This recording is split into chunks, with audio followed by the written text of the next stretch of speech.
salvadoreño, que no hay pájaro pequeño que después de alzar el vuelo se detiene en su volar.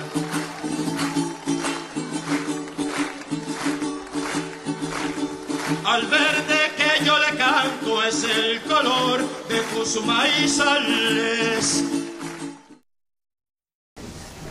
Bueno, pues primero que nada agradecer a Cristina y a Silvina la invitación y sobre todo la apertura de este espacio.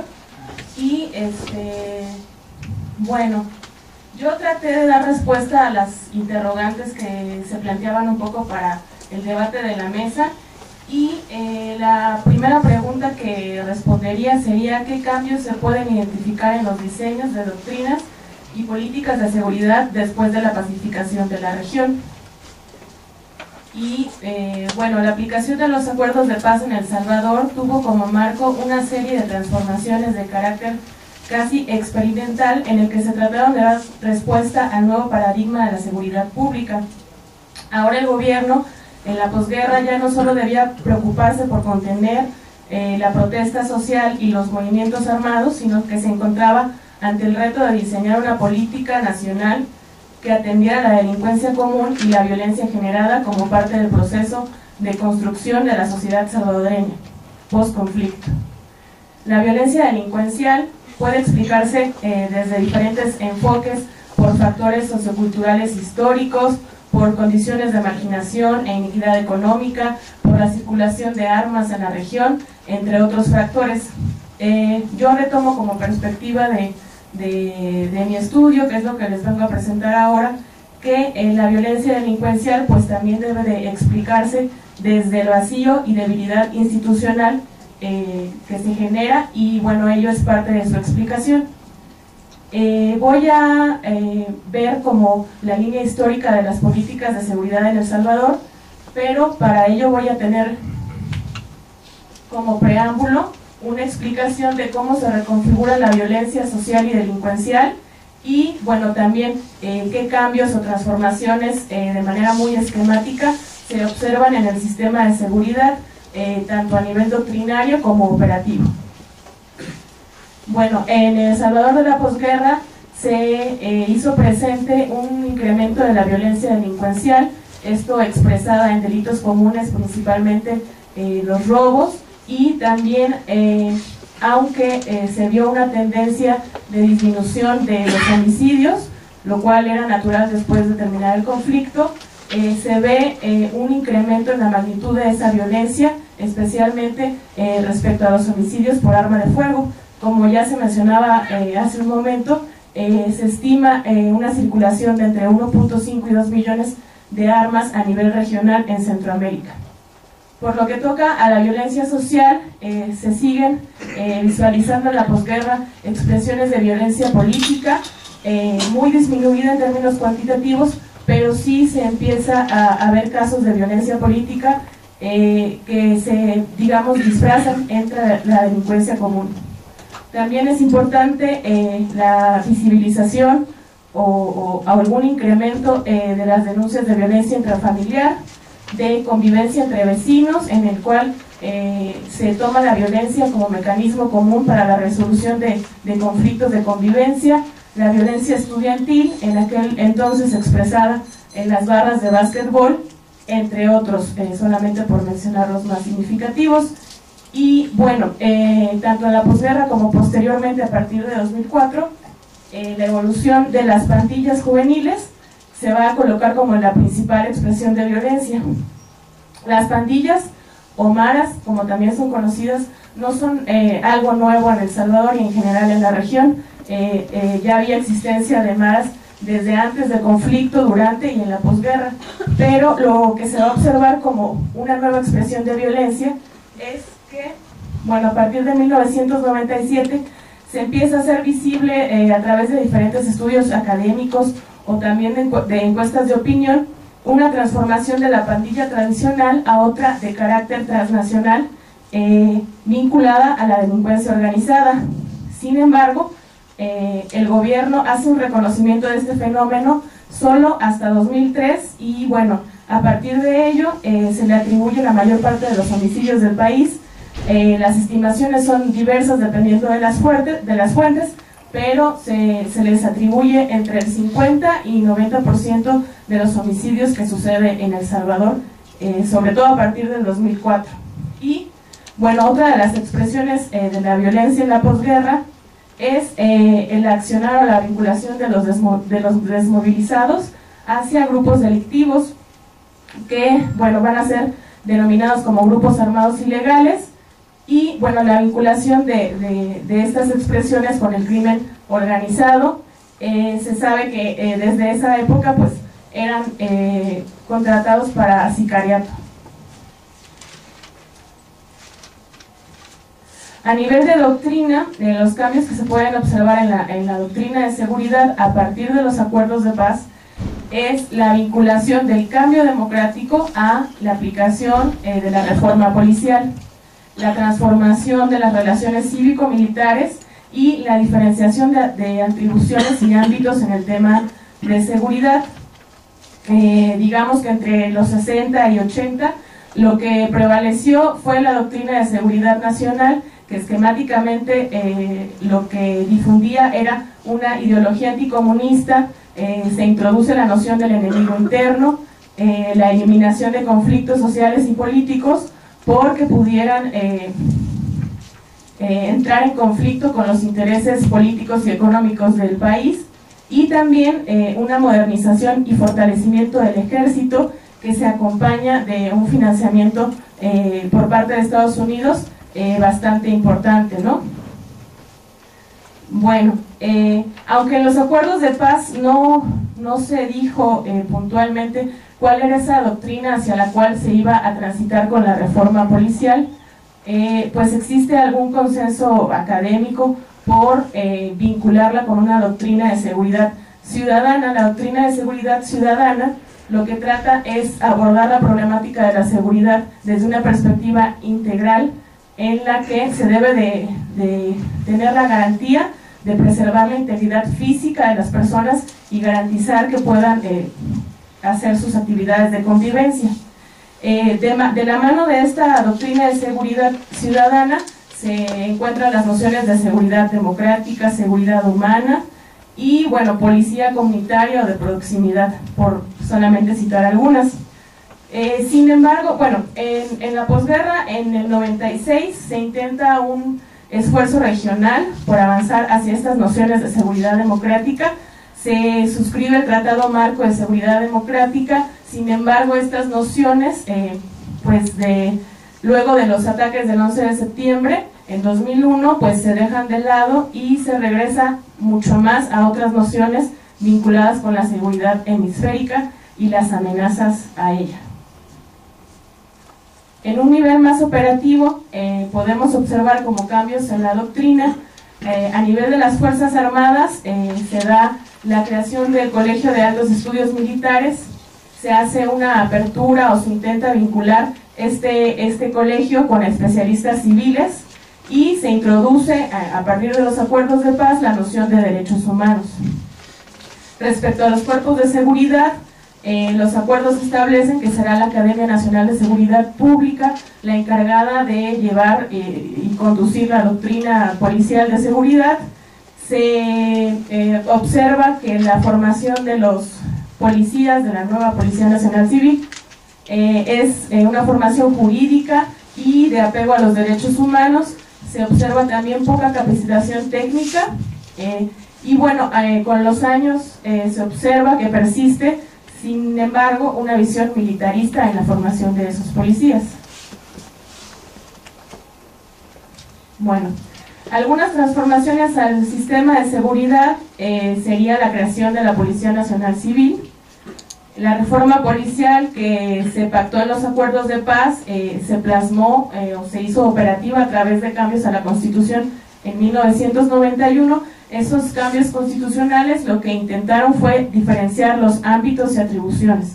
Es decir, si antes se tenía un sistema de seguridad contrainsurgente, ahora se trataba de que hubiera algo que respondiera al sistema de seguridad pública, por lo que la seguridad interna se vuelve atribución únicamente de la Policía Nacional Civil y no así de los militares como había sido antes. Entonces queda esta clara diferencia entre los conceptos de defensa nacional y seguridad pública como ámbitos diferentes. En el tiempo de la posguerra, la creación de la Policía Nacional Civil tuvo algunas limitaciones operativas. Por mencionarlas, sería pues el financiamiento. La reforma policial implicaba costos muy altos que no se podían absorber a nivel interno, entonces pues se tuvo financiamiento internacional. La capacidad de reacción, entendida como la cobertura poblacional y territorial de la policía, pues fue muy difícil de cubrir. De hecho se llevaron entre 2 y 4 años en poder tener la cobertura territorial más o menos óptima, debido a que pues no había, o sea, los acuerdos de paz lo que planteaban era crear un cuerpo nuevo, una policía nueva, y pues a partir de ello pues no se contaba con personal para que pudiera cumplir esas funciones. La formación técnica y profesional aún es de 11 meses más o menos, y en tiempos de la posguerra se hicieron cursos de 6 meses y pues ya se salió el personal policial a hacer la cobertura. Algunos problemas internos que destacan fue las cuotas políticas en los altos rangos. De la mano de ello, el regreso de militares y ex integrantes de la Policía Nacional, la Policía de Hacienda y la Guardia Nacional, por lo que, aunque se trató de hacer un cuerpo nuevo, se ve que parte de la estructura paramilitar y de inteligencia del antiguo sistema contrainsurgente pues va a seguir permeando la nueva estructura de la policía. También otro de los problemas es la escala jerárquica, que es diferente de los rangos de edad. Se tenían a personas muy jóvenes en altos rangos de la Policía Nacional Civil, con alta jerarquía, y en los niveles más bajos personas con mayor edad. Entonces pues eso generó varias disputas, y también se da un paulatino envejecimiento de la Policía Nacional Civil, y pues también la falta de otros perfiles que puedan cubrir esos espacios.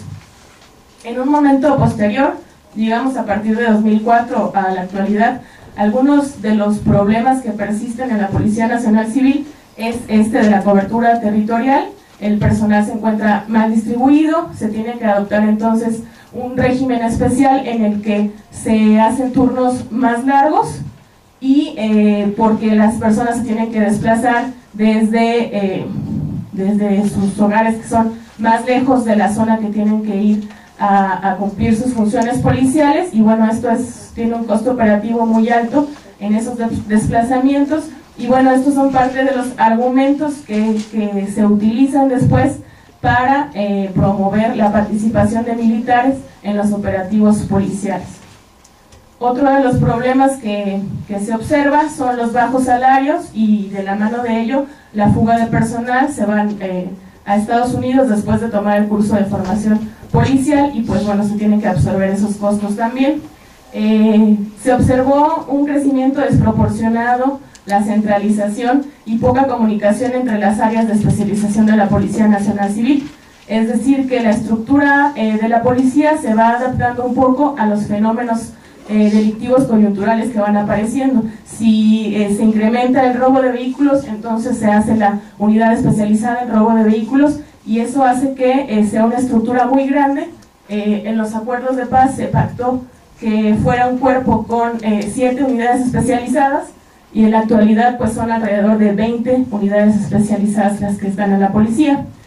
Y bueno, con todos estos cambios propuestos a partir de los acuerdos de transitar hacia una seguridad democrática y humanista, se observa la persistencia a nivel doctrinario y operativo de una inclinación o simpatía de altos rangos de la policía hacia la doctrina de la mano dura.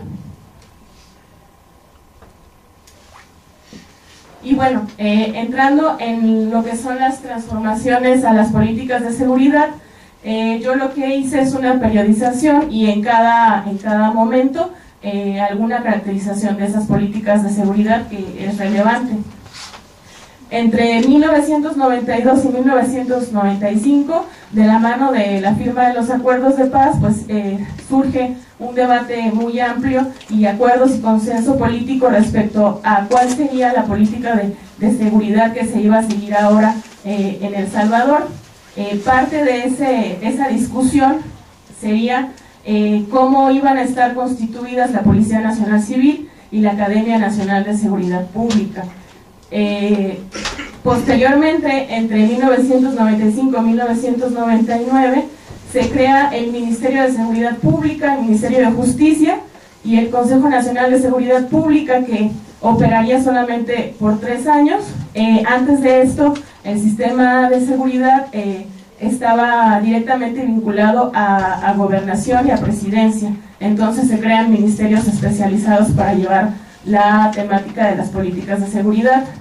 En este periodo, a partir de 96, 98, se hace práctica común la promulgación de decretos legislativos que fomentan una mayor represión penal para que se pudieran, a través de diversos operativos, detener al mayor número de personas y esto fuera bien recibido a nivel de la percepción de la ciudadanía. Se promueve mayor participación de la Policía Nacional Civil en la investigación del delito y de la mano de todo esto surge un informe del Grupo Conjunto para la Investigación de Grupos Armados Ilegales, en el que se retoman evidencias de la participación de la Policía Nacional Civil y el gobierno en actividades delictivas y bueno, esto coincide con que la ciudadanía pida el regreso de los militares hacia las funciones de seguridad pública. Y pues es importante observar el periodo del cual estamos hablando, ¿no? 95-99, muy cercano a la conclusión del conflicto.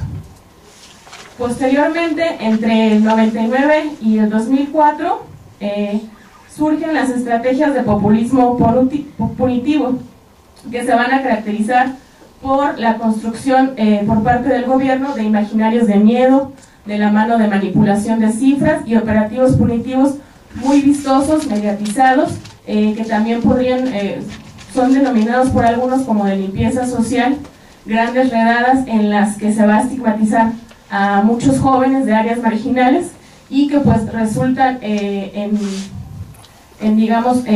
un rédito político para los gobernantes de ese tiempo. Es esta la época, el 2003-2004, de los muy conocidos operativos o políticas de mano dura y supermano dura, la promulgación de las leyes antimaras en las cuales se criminaliza la pertenencia a las pandillas y de la mano de estos procesos a nivel nacional se introducen mecanismos de evaluación en la Policía Nacional Civil en los cuales se les pide como indicadores de eficiencia que se ven expresados también en un incremento de las detenciones arbitrarias por querer cumplir con esos indicadores de evaluación. A partir de 2004 y hasta el 2009 se observa una crisis de la seguridad pública. Se da la fusión de los que ya mencionaba anteriormente, se crearon de Seguridad y Justicia, los Ministerios de Seguridad y Justicia se unifican y se les encarga la conducción o el liderazgo de la política de seguridad pública. Sin embargo, este liderazgo no se observa en la definición de estas políticas. Siguiendo con este periodo 2004-2009, lo que se observa entonces son operativos de reacción policial así inmediata. Existe una ausencia total de diagnósticos, expresada en poco trabajo de inteligencia policial, metodologías de investigación del delito y análisis estratégico. Esta ausencia hace que la política nacional pues redunde en ello, ¿no? Operativos policiales. Se da, muy importante, la sobresaturación del sistema penitenciario y al interior de las cárceles la aplicación de una doctrina militar. Por tanto, no se puede decir que haya readaptación ni reinserción en las cárceles. Por contrario, estos espacios lo que sirven es que aportan un espacio para mayor liderazgo y organización de las pandillas. Entre 2009-2012, que sería ya el periodo más actual, a partir del 2009 pues se observa un digamos estallamiento de la violencia. Entre 2005 y 2007 El Salvador se ubicaba como uno de los países más violentos. pero es a partir de 2009 cuando la tasa llega, según algunos registros, hasta 72 homicidios por cada 100.000 habitantes, cuando en la época del 2005-2007 se ubicó en alrededor de 55 homicidios por cada 100.000 habitantes. De la mano de este estallamiento, lo que se intenta hacer con la entrada del gobierno de Funes es una política nacional de seguridad que no dé un tratamiento especial para las pandillas, por la premisa de que ese tratamiento especial a las pandillas y el convertirlas en objeto de la política de seguridad nacional también contribuía a su crecimiento y se dejaba de lado otros fenómenos delictivos. Y bueno, también otra cosa que va a caracterizar este periodo es que la rivalidad entre las pandillas ya no se expresa solamente entre ellos, sino que empieza a haber violencia en contra de los familiares de los líderes de las pandillas. Se da la quema de un autobús en el cual iban familiares de los pandilleros, de la 18 y de la Mara Salvatrucha, y en este marco se promulga la ley de proscripción de pandillas. Esta ley lo que hace es como tratar de incautar los bienes de los líderes de las pandillas y bueno, también criminalizar su pertenencia. Para 2011, en medio de este estallamiento de la violencia y de una mayor rivalidad entre las pandillas, se da el nombramiento de exmilitares para dirigir áreas de seguridad pública. Este nombramiento se hizo para ocupar los cargos de el Ministerio de Seguridad y Justicia y otras áreas sustantivas como la Academia Nacional de Seguridad Pública.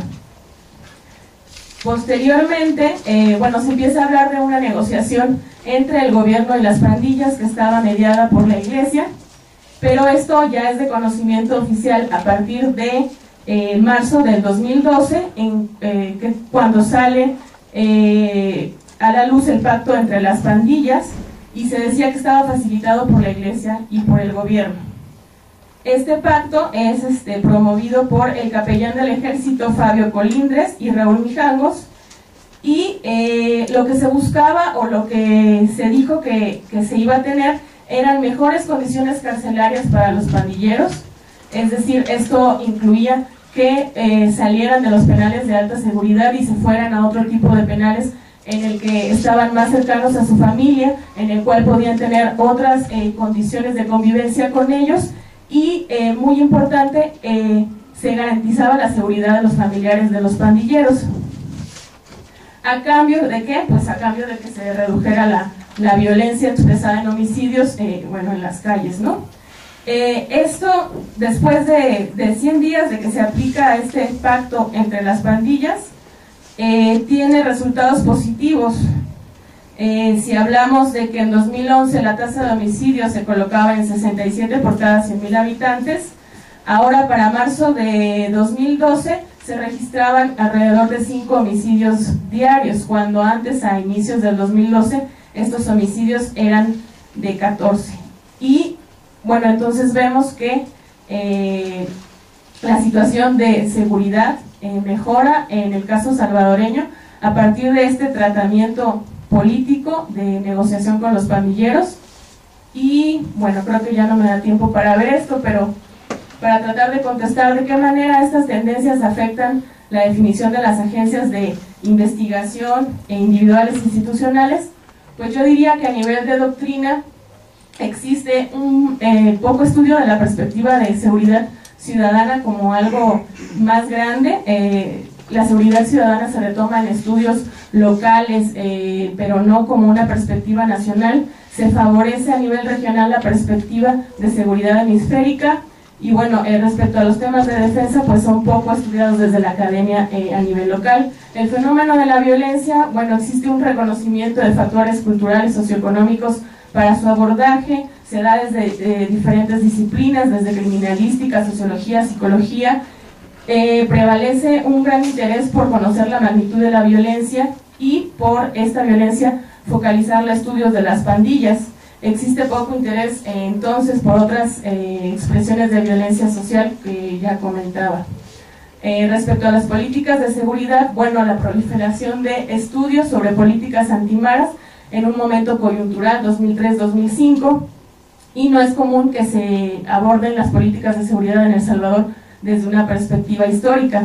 Respecto al sistema de seguridad, se hacen algunos estudios sobre la Policía Nacional Civil, principalmente en el periodo de la posguerra, y después se le da poco seguimiento a este tema.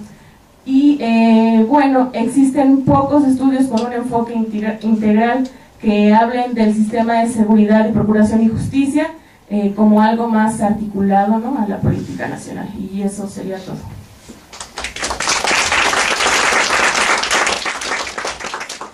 Muchas gracias por las 4 ponencias.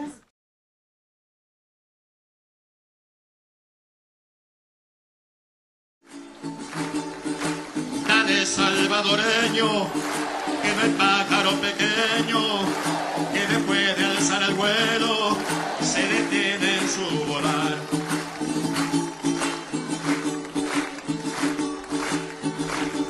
Al verde que yo le canto es el color de tus maizales. Bueno, pues primero que nada agradecer a Cristina y a Silvina la invitación y sobre todo la apertura de este espacio. No debía preocuparse por contener la protesta social y los movimientos armados, sino que se encontraba ante el reto de diseñar una política nacional que atendiera la delincuencia común y la violencia generada como parte del proceso de construcción de la sociedad salvadoreña post-conflicto. La violencia delincuencial puede explicarse desde diferentes enfoques por factores socioculturales históricos, por condiciones de marginación e iniquidad económica, por la circulación de armas en la región, entre otros factores. Yo retomo como perspectiva de mi estudio, que es lo que les vengo a presentar ahora, que la violencia delincuencial pues también debe de explicarse desde el vacío y debilidad institucional que se genera, y bueno, ello es parte de su explicación. Voy a ver como la línea histórica de las políticas de seguridad en El Salvador, pero para ello voy a tener como preámbulo una explicación de cómo se reconfigura la violencia social y delincuencial, y bueno, también qué cambios o transformaciones de manera muy esquemática se observan en el sistema de seguridad, tanto a nivel doctrinario como operativo. Y bueno, yo traté de dar respuesta a las interrogantes que se planteaban un poco para el debate de la mesa, y la primera pregunta que respondería sería: ¿qué cambios se pueden identificar en los diseños de doctrinas y políticas de seguridad después de la pacificación de la región? Y bueno, la aplicación de los acuerdos de paz en El Salvador tuvo como marco una serie de transformaciones de carácter casi experimental, en el que se trataron de dar respuesta al nuevo paradigma de la seguridad pública.